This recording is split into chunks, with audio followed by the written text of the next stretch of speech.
राज्याचे उपमुख्यमंत्री अजित पवार यांच्या निधनाला 5 दिवस उलटले, पण आजही मन मान्य करायला तयार नाही. विमान अपघातानंतर अनेक प्रश्न उपस्थित होत आहेत. हे प्रश्न उपस्थित केले आहेत राष्ट्रवादी काँग्रेसचे आमदार अमोल मिटकरी यांनी.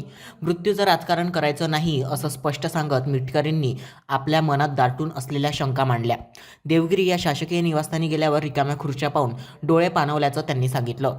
एक खुर्ची सामान्य माणसाचे प्रश्न ऐकणाऱ्याची आणि दुसरी अजितदादांची. याच खुर्चीवरून कामे आटोपून दादा बारामतीकडे निघाले होते आणि त्यानंतर कधीच परत आले नाहीत.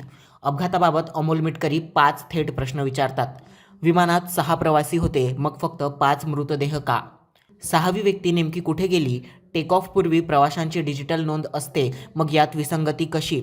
एवढ्या मोठ्या अपघातात कागदाचा एक तुकडाही जळालेला का आढळलेला नाही? आणि पायलट वारंवार का बदलले गेले? प्रश्न विचारणं म्हणजे अफवा नाही असं म्हणत अमोल मिटकरींनी संपूर्ण राज्याचं लक्ष वेधून घेतलं आहे.